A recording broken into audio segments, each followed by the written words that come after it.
जब भी चना का साग बनाए तो ये प्रोसेस आप ज़रूर अपनाइएगा। अगर आप डंडी के साथ चना के साग बनाइएगा तो इसका टेस्ट अच्छा नहीं आएगा और ये प्रोसेस करने से काफ़ी चिकना साग बनकर तैयार होगा। इस तरह से हमने सारे चने के साग से डंडी अलग कर लिए और सॉफ्ट वाले भाग इस तरह से रख लिए हैं। अब हम यहाँ पे देखिए कितने सारे डंडल निकले हैं और यहाँ पे हमने हाफ केजी बथुआ लिए हैं। बथुआ डालने से क्या होता है, चने का साग काफ़ी चिकना बनकर तैयार होता है और इसे हम साइड में कर लेते हैं और साफ पानी से 4-5 पानी से अच्छे से धो लेंगे। बथुआ को भी हमने साफ कर लिया है। यहाँ पे हम एक प्रेशर कुकर लेंगे, इसमें चने के साग को डाल लेंगे और साथ में हाफ केजी बथुआ। अगर बथुआ नहीं है तो आप यहाँ पे पालक भी ले सकते हैं। पालक डालने से भी चने का साग काफ़ी चिकना बनकर तैयार होगा। और अब हम इसमें स्वाद के अनुसार नमक डालेंगे और छोटा चम्मच हींग चुटकी से भी डाल सकते हैं, मगर मैं यहाँ पे थोड़ा ज़्यादा हींग डाल रही हूँ। हींग डालने से क्या होता है, साग का जो टेस्ट है वो काफ़ी बढ़ जाता है।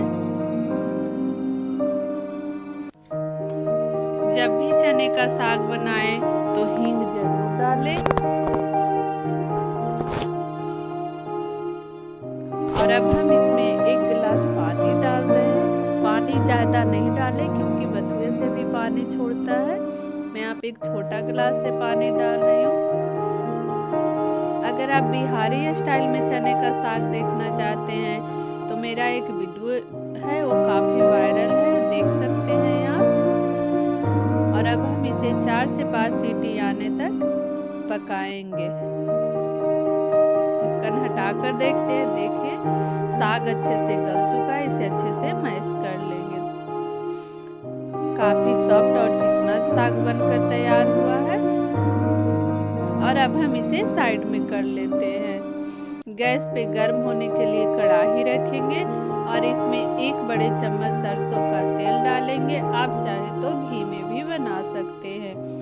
घी में बनाने से भी चने का साग का जो टेस्ट है वो दोगुना बढ़ जाएगा। अब हम यहाँ पे 1 छोटा चम्मच जीरा, चुटकी भर हींग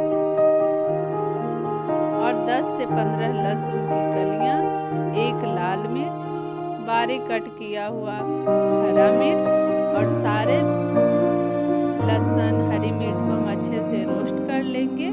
और यहाँ पे हमने 1 इंच कद्दूकस किया हुआ अदरक भी डाले हैं और इसमें चने को साग डालकर अच्छे से मिक्स कर लेंगे।